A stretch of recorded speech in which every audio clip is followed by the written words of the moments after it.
Hello, Assalamualaikum. I have a message in Myanmar. Myanmar's Home Minister, we know, sent a SMS message. Hello, Mr. How are you? Not how. You are killing so many people in Myanmar. Go to India. Of the scholars spoke the country, you have to going to India. Where she was, you not active ID by India working you are from your country. Then আমরা এখানে বলতে চাচ্ছি যে মিয়ানমারের prime minister we নু তিনি আসলে সংক্ষেপে কিছু কথা বলছেন যে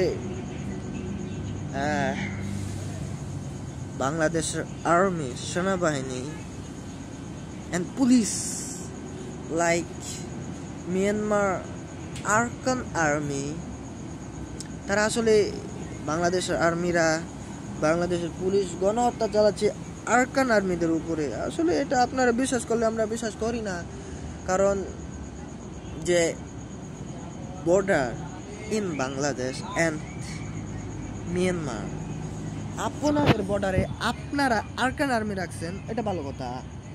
আমরা আমাদের যে বর্ডার আছে সেই বর্ডারে বাংলাদেশের আর্মিরা আছে। আপনাদের কি বাঙালি করে বোকাচুদা মানো মাদারফাকার। বাঙালিদের যদি আপনারা বোকাচুদা না ভাবেন তাহলে আপনারা বলেন যে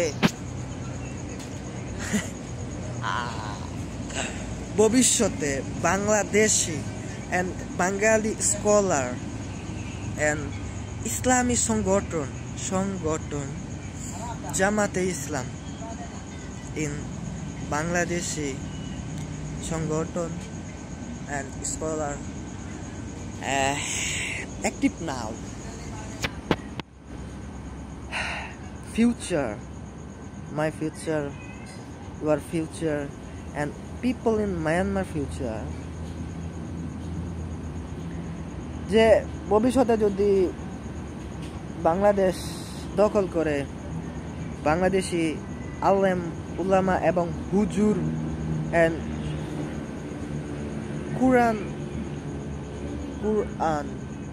কুরআনের যারা বাণী আমাদেরকে পড়ে শোনান, তারা যদি বাংলাদেশের, এখন তো আওয়ামী লীগ নাই, বিএনপি নাই, সেটের বাল নাই, আমার বাল নাই, আমার দল নাই, যদি ক্ষমতা আয়া পড়ে জাতীয় নির্বাচনে জামাতে ইসলাম, তাহলে আপনারা বাংলাদেশে যা করছেন তা আসলে করতে পারবেন না।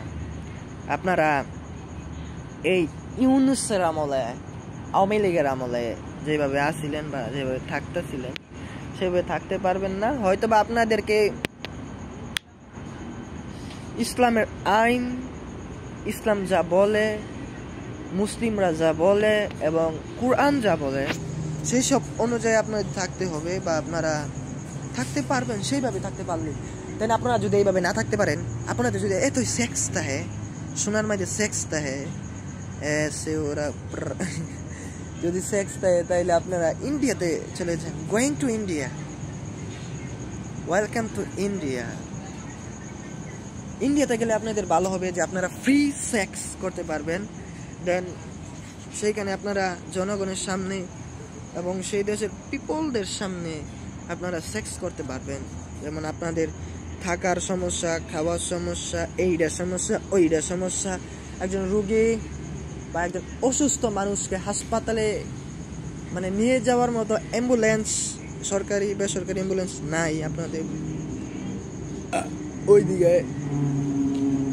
তাই বলছিলাম যে আপনারা ইন্ডিয়াতে চলে যান, আপনাদের জন্য অনেক ভালো হবে। আপনাদের life, future life and active life, আপনাদের সাকসেস, এবং সেই দেশে আপনারা থাকতে পারবেন সুন্দর মতো।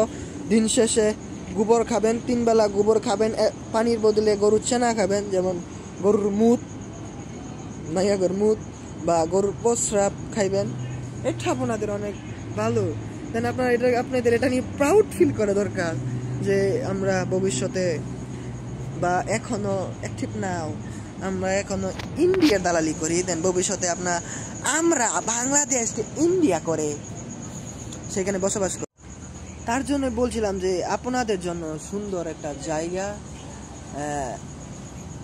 সুন্দর গভর্নমেন্ট পাবেন, একজন হিন্দু গভর্নমেন্ট, এবং তার দাড়ি হবে এতটুকু লম্বা, এতটুকু। দেন সেই দেশে আপনারা গরুর মুত খাবেন এবং